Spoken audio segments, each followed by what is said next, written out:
You ever really think about how stuff gets to you? I mean, everything you buy, from your phone to your lunch, it all started somewhere else, sometimes thousands of miles away. It kind of feels like magic, right? Well, today we're going to pull back that curtain. We're going to follow one single shipment from the very beginning to the very end to really understand how the entire trucking industry works. So to make this real, let's pick something simple. A bottle of water. Let's say a factory needs to ship a whole truckload of it to a store 500 miles down the road. How does that even start? Who makes the first move? That's exactly what we're about to break down step by step. You see, the whole thing kicks off with a simple need. Long before a truck engine even rumbles to life, some company out there realizes, hey, I've got a bunch of stuff here and I need it to be over there. This is square one. This is how a shipment is born. And that company with the need, they've got a name in the industry, the shipper. In our story, it's the bottled water company. But a shipper can be pretty much anyone, a giant retailer like Target, a food distributor, you name it. The one thing to remember is this: absolutely nothing moves until a shipper says so. Okay, so the shipper's need gets all bundled up into a package of information called a load.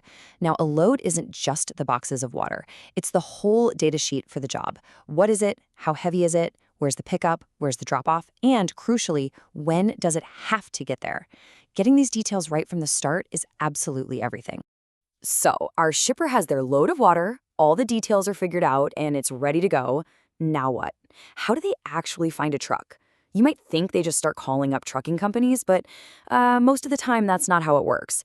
There's a really important middleman who steps in. And that middleman is the freight broker. Honestly, you can just think of them as the matchmaker for the whole industry. See, instead of a shipper trying to find the one available truck that's in the right place at the right time, they make one call to a broker. And that broker has a huge network of truckers at their beck and call. Their entire job is to find the perfect truck for that load and handle all the messy logistics. So, how does the broker work their magic? Well, they use something called a load board. This is basically a giant online marketplace for truckers. It's where brokers post all the jobs they have available, and thousands of truck drivers can scroll through, see what's out there, compare the pay, and book their next job right on the spot. It's supply and demand in real time.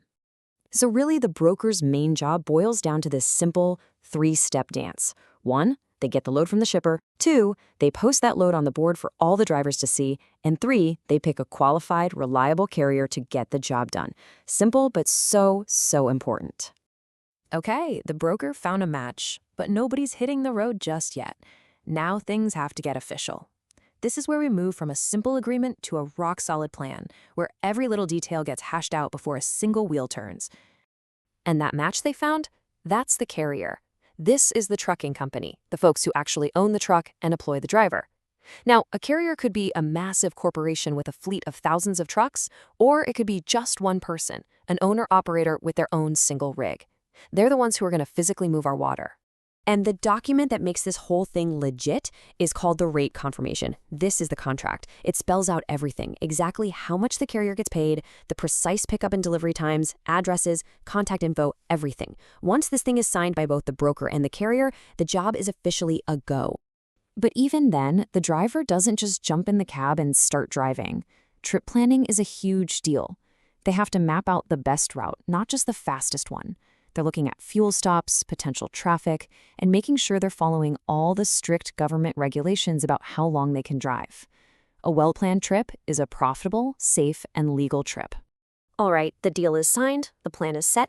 Now for the fun part. The truck is heading to the factory to pick up our bottled water, and the actual journey is finally underway. So as the physical shipment moves, 2 super important documents track it. At the pickup spot, the driver gets what's called a bill of lading, or BOL. It's basically the official receipt that says, yep, I've got the cargo. Then at the other end, when the watering arrives, the person receiving it signs the proof of delivery, or POD. That's the document that says, yep, we got the cargo, and it looks good. So the journey itself is pretty straightforward. The driver shows up, makes sure they're grabbing the right stuff, and gets that bill of lading. Then comes the long haul, where they're sticking to the schedule and following all the safety rules. And finally, they arrive at the destination, the cargo gets unloaded, and they get that all-important signature on the proof of delivery. So the water has been delivered safe and sound. Job well done. But we're not finished yet. There's one final crucial step, making sure everyone gets paid for their work. Let's follow the money. Let's just use some nice round numbers to make this easy. Imagine the shipper, our water bottle company, agreed to pay the broker $2,000 for the whole job, start to finish. That's the total amount of money in play. So here's how that $2,000 gets split up. The shipper pays the broker the full $2,000. Then the broker turns around and pays the carrier the rate they agreed on. Let's say it was $1,500. That $500 left in the middle, that's the broker's profit. That's what they earn for finding the truck, managing the logistics, and taking on the risk. Now that was the perfect trip, right? Everything went off without a hitch. But if you talk to anyone who actually works in this industry, they'll tell you it almost never happens that smoothly. The real world is messy, and a ton of things can go wrong. And this is where things get complicated. You've got flat tires, engine trouble, terrible weather shutting down a highway. Sometimes the shipper cancels at the last minute, or there's a delay at the pickup location that throws the whole schedule out of whack. It's a tough business, and you've always got to be ready for the unexpected. So, with all these potential problems, how often does this whole cycle even happen? Well, the scale it's just mind-boggling. It's in the millions. I mean, think about it. That entire process we just walked through, a shipper creates a load, a broker books it, a carrier moves it, it gets delivered, and everyone gets paid. That's not a once-in-a-while thing. That cycle repeats millions and millions of times every single day. It's this massive, invisible engine that's always running. When you really think about it on that scale, this whole system is way more than just trucks moving boxes. It's literally the circulatory system of our economy, pumping the goods that keep our country running. It works so well that most of us never even have to think about it. Which brings up a pretty scary final question. What would actually happen if, for just one day, it all stopped?